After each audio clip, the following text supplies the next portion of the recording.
Assalamualaikum warahmatullahi wabarakatuh. Halo, apa kabar semuanya? Kembali lagi di video pembelajaran Bahasa Indonesia bersama dengan Ibu Revi.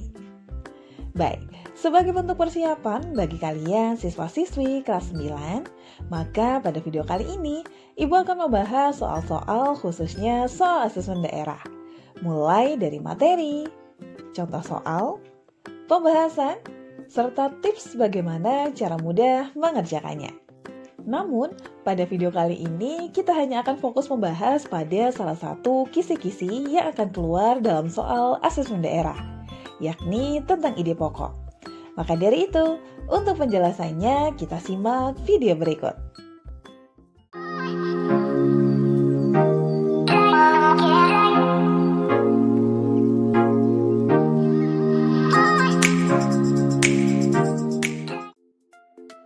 Baik, yang pertama kita akan membahas materinya terlebih dahulu, yakni tentang ide pokok. Nah, seperti yang kalian lihat, ide pokok ternyata memiliki banyak sebutan lain loh, yakni kita kenal juga dengan sebutan gagasan pokok, gagasan umum, ataupun gagasan utama. Yang mana semua istilah tersebut sama artinya, yakni gagasan yang menjadi dasar pengembangan suatu paragraf. Nah, karena gagasan umum ini akan menjadi dasar pengembangan paragraf, maka dalam setiap gagasan umum biasanya akan disertai dengan beberapa gagasan penjelas yang berfungsi untuk mendukung serta menguatkan gagasan umum tersebut. Nah, adapun tips agar kalian lebih mudah menemukan gagasan umum atau ide pokok dalam sebuah paragraf. Yang pertama, kalian wajib membaca serta memahami keseluruhan isi paragraf. Setelah kalian tahu apa yang dibicarakan dalam paragraf tersebut, tips berikutnya kalian harus menemukan kalimat utamanya. Karena di dalam kalimat utama pasti akan terkandung ide pokok atau gagasan umum suatu paragraf. Nah, pada umumnya kalimat utama sendiri akan terletak pada kalimat pertama atau kalimat terakhir. Nah, agar lebih jelas, coba perhatikan contoh paragraf berikut. Di sini ada kutipan paragraf yang berbunyi, manfaat bawang putih bukan hanya sebatas penambah cita rasa pada makanan saja.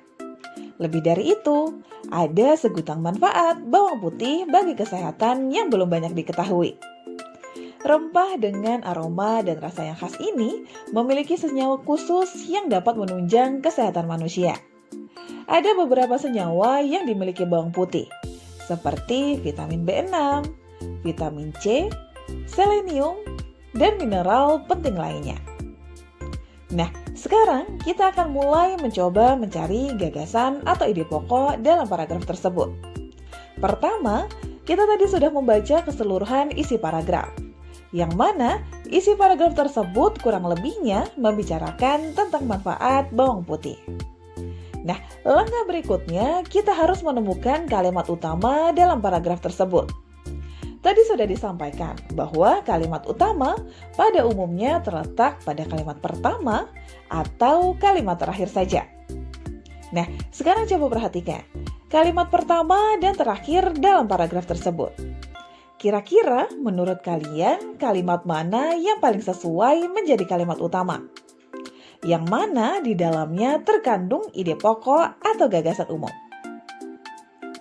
Nah, tepat sekali ya bahwa gagasan umum dalam paragraf tersebut ternyata terdapat pada kalimat pertama yang berbunyi, manfaat bawang putih bukan hanya sebatas penambah cita rasa pada makanan saja. Nah, jika kalian perhatikan pula dalam kalimat tersebut pun terdapat kata bukan hanya sebatas, yang artinya kata tersebut masih membutuhkan gagasan pendukung untuk menjelaskan kembali apa saja sih manfaat bawang putih selain untuk penambah cita rasa. Baik, sebelumnya sudah dijelaskan ya apa itu yang dimaksud dengan gagasan umum dan bagaimana cara menemukannya. Nah, sekarang kita akan sedikit membahas terkait jenis-jenis paragraf, yang mana berdasarkan letak gagasan umumnya, paragraf ini dibagi ke dalam beberapa jenis. Di antaranya ada paragraf deduktif, paragraf induktif, Dan yang terakhir, ada paragraf campuran. Nah, agar lebih jelas, yuk kita bahas satu persatu. Baik, untuk jenis paragraf pertama yang akan kita bahas adalah paragraf deduktif. Seperti yang kalian lihat, paragraf deduktif ini merupakan jenis paragraf yang gagasan umumnya atau ide pokoknya terletak di awal paragraf. Nah, paragraf jenis ini kita kenal juga sebagai paragraf umum khusus. Nah, sekarang coba perhatikan contoh berikut. Jika kalian perhatikan, paragraf tersebut kurang lebihnya membahas tentang pencemaran udara. Dan hal tersebut sudah diungkap di bagian awal paragraf. Pada kalimat yang berbunyi, pencemaran udara dari pabrik baja itu tidak hanya terjadi pada tahun ini. Nah, dari kalimat tersebut kita dapati bahwa ada kata tidak hanya, yang mana kata tersebut pasti akan membutuhkan penjelasan atau kalimat yang mendukung gagasan tersebut. Maka dari itu, sudah jelas gagasan umum atau ide pokok dalam paragraf tersebut ada di awal paragraf. Sedangkan untuk kalimat kedua dan seterusnya hanya sekedar menjelaskan atau mendukung gagasan utama saja. Nah, selain paragraf deduktif, jenis paragraf yang kedua ada paragraf induktif. Berbeda dengan paragraf deduktif, gagasan umum pada paragraf ini akan terletak di akhir paragraf. Nah, paragraf ini juga sering kita sebut sebagai paragraf khusus umum ya. Nah, agar lebih jelas, coba perhatikan contoh berikut. Di sini ada paragraf yang berbunyi, gerakan pencinta alam dengan dasar sadar lingkungan sehat telah mulai mengejala di kalangan remaja. Tidak sedikit perkumpulan pencinta lingkungan yang anggotanya terdiri atas pelajar, baik itu SMP, SMA, maupun para remaja dari lingkungan pesantren. Keberanian untuk melakukan penelitian ilmiah semakin meluas, khususnya di tingkat SMA. Fenomena semacam itu merupakan bukti bahwa remaja pada tahun-tahun ini tidak selalu bernilai negatif. Nah, dari kalimat tersebut sudah jelas terlihat bahwa paragraf tersebut menunjukkan bahwa remaja tidak selalu memiliki citra negatif. Hal tersebut terlihat di kalimat pertama sampai ketiga, yang berisi bukti bahwa remaja ternyata memiliki kiprah yang positif pula. Maka dari itu, sudah jelas bahwa gagasan umum atau ide pokok pada paragraf tersebut terletak di akhir paragraf. Nah, paragraf tersebutlah yang kita sebut sebagai paragraf induktif. Baik, untuk jenis paragraf yang terakhir ada paragraf campuran. Dari namanya saja sudah terlihat ya, bahwa gagasan umum atau ide pokok pada paragraf jenis ini terletak pada kalimat pertama dan kalimat terakhir. Namun yang perlu diingat, rumusan kalimat pada awal dan akhir paragraf tidak sama, akan tetapi memiliki kesamaan gagasan. Maka dari itu, untuk paragraf jenis ini, kalimat yang ada pada akhir paragraf merupakan sebuah penegasan ya, bukan pengulangan. Seperti contoh berikut. Di sini ada salah satu paragraf yang berbunyi, ide atau gagasan merupakan sumber kreativitas manusia. Berbeda dengan ide yang berarti akal pikiran, ide dalam hal ini menjadikan seseorang mempunyai kemampuan untuk menciptakan suatu karya. Hal inilah yang menjadikan suatu karya dapat bernilai tinggi dan berharga. Intinya, kreativitas seseorang dapat dilihat dari hasil pemikiran atas ide-ide yang mendasarinya. Nah, jika diperhatikan, paragraf tersebut kurang lebihnya membahas terkait ide atau gagasan. Yang mana kalimat pertama dalam paragraf tersebut menjadi dasar pengembangan paragraf yang kita sebut sebagai gagasan umum. Nah, gagasan umum yang ada di awal paragraf pun tidak lupa diikuti oleh beberapa gagasan penjelas. Yang selanjutnya, gagasan umum tersebut dikuatkan kembali dan ditegaskan pada akhir paragraf. Nah, ini yang kita sebut sebagai paragraf campuran, yang mana gagasan umum akan diposisikan di awal paragraf, yang kemudian gagasan tersebut akan ditegaskan kembali pada akhir paragraf. Nah, karena kalian sudah mendengarkan penjelasan terkait dengan ide pokok atau gagasan umum, selanjutnya kita akan membahas beberapa contoh soal yang berkaitan dengan ide pokok. Soal-soal yang kita bahas adalah soal-soal yang muncul pada pemantapan dan persiapan asesmen daerah selama 3 tahun terakhir. Yuk, tanpa berlama-lama kita mulai pembahasannya. Baik, kita masuk ke soal yang pertama. Di sini ada paragraf yang berbunyi, gejala infeksi varian Omikron berupa batuk dan pilek amat mirip dengan pilek biasa. Hal tersebut membuat kemungkinan pasien Omikron tak sadar dirinya tengah terinfeksi coronavirus. Juru bicara vaksinasi COVID-19 Kemenkes Dr. Siti Nadia Tarmizi mengungkapkan bahwa 98% pasien COVID-19 varian Omikron memang bergejala ringan atau tidak bergejala sama sekali. Akan tetapi, beliau menyorot kecepatan penularan varian Omikron yang jauh lebih tinggi dibandingkan varian COVID-19 lainnya. Varian Omikron juga 3 kali lebih cepat menular dengan melihat penambahan kasus positif perharinya. Itulah yang menyebabkan varian Omikron ini harus lebih diwaspadai daripada varian lainnya. Pertanyaannya, ide pokok yang terdapat pada paragraf tersebut adalah A. Penyebab COVID-19 varian Omikron. B. Penularan COVID-19 varian Omikron. C. Gejala infeksi COVID-19 varian Omikron. D. Kewaspadaan terhadap COVID-19 varian Omikron. Nah, menurut kalian dari opsi jawaban yang telah disediakan, mana jawaban yang paling tepat untuk menjawab pertanyaan tersebut? Iya, jawaban yang tepat adalah opsi D, yakni kewaspadaan terhadap COVID-19 varian Omikron.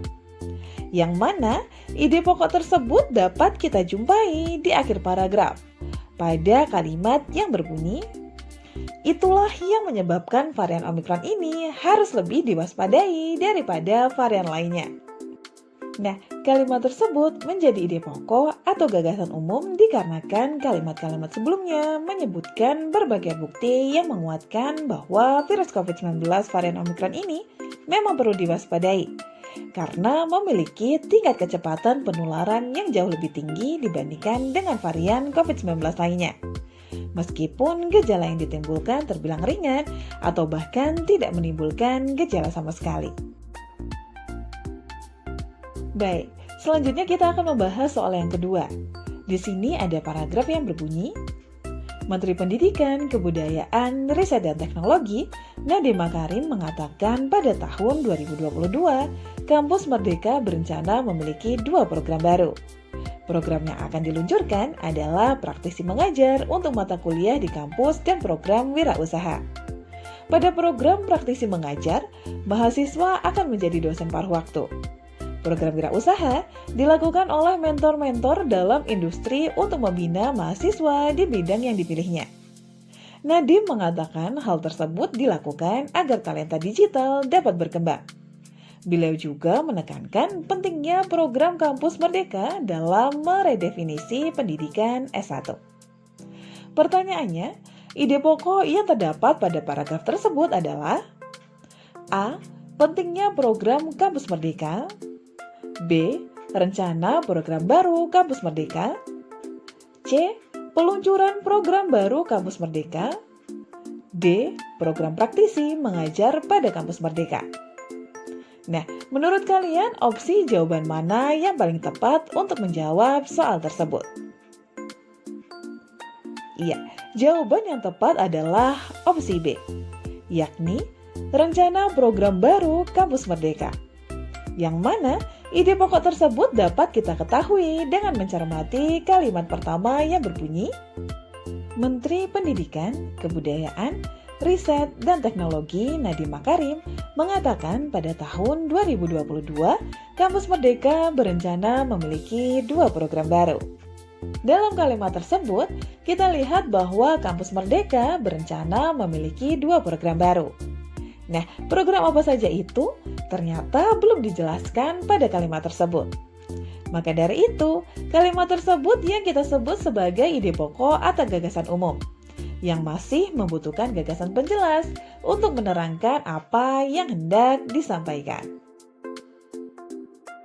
Baik, Selanjutnya, kita akan membahas soal yang ketiga. Di sini ada paragraf yang berbunyi, pemerintah Indonesia sudah memulai pemberian vaksin COVID-19 bagi anak-anak usia 6-11 tahun. Pemberian vaksin ini bertujuan melindungi mereka dari paparan COVID-19 dan memberikan keamanan saat melaksanakan pembelajaran tatap muka atau PTM terbatas. Mendapatkan vaksin COVID-19 menjadi sesuatu yang penting karena bermanfaat bagi diri sendiri dan orang lain. Secara tidak langsung, menerima vaksin berarti sudah turut menjaga lingkungan terdekat dari serangan virus COVID-19. Nah, pertanyaannya untuk soal tersebut yakni, ide pokok teks tersebut adalah A. Tujuan pemberian vaksin COVID-19 bagi anak usia 6-11 tahun.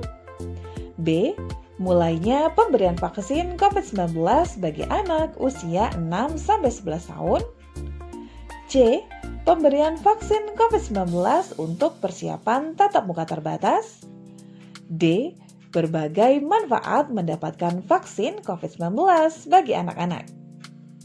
Nah, kira-kira menurut kalian opsi jawaban mana yang paling tepat untuk menjawab pertanyaan tersebut?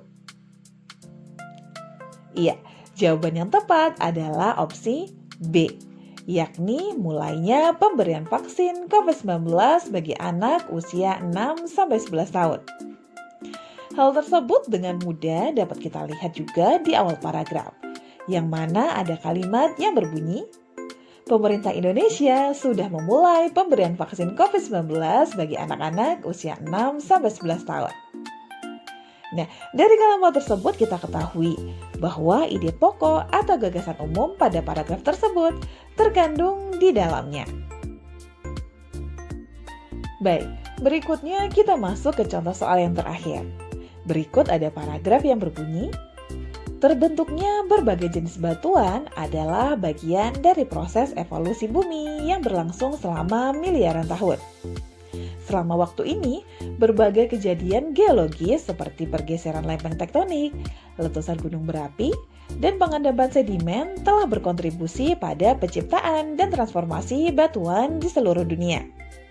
Terbentuknya batuan adalah cerminan dari kekuatan dan perubahan yang terus-menerus terjadi di dalam bumi kita. Pertanyaannya, ide pokok yang terdapat pada paragraf tersebut adalah A. Waktu berlangsungnya proses evolusi bumi. B. Kontribusi penciptaan dan transformasi batuan. C.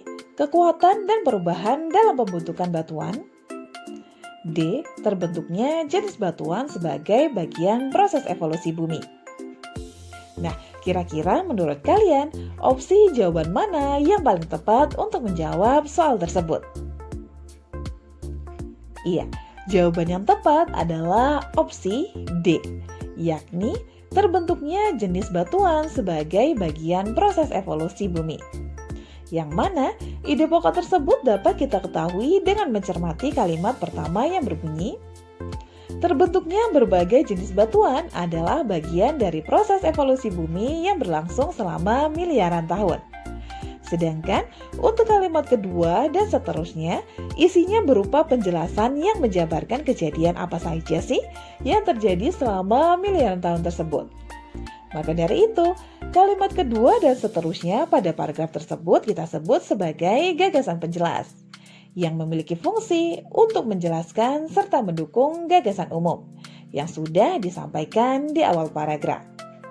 Nah, dari sekian soal yang sudah kita bahas, memang rata-rata ide pokok atau gagasan umumnya terletak di awal paragraf. Nah, hal ini bisa dijadikan kunci juga ya, ketika kalian mengerjakan soal serupa ke depannya. Karena memang sebagian besar paragraf biasanya meletakkan ide pokok atau gagasan umumnya di awal paragraf. Namun, perlu diingat pula, meskipun pada umumnya gagasan umum terletak di awal paragraf, namun tidak serta-merta semua ide pokok terletak di awal paragraf. Kalian tetap harus membaca dan mencermati keseluruhan isi paragraf untuk menemukan ide pokok atau gagasan umum pada setiap paragraf. Nah, demikian tadi untuk pembahasan materi serta soal yang akan muncul pada asesmen daerah. Semoga ilmu yang disampaikan bermanfaat dan sampai jumpa di video pembelajaran berikutnya. Wassalamualaikum warahmatullahi wabarakatuh.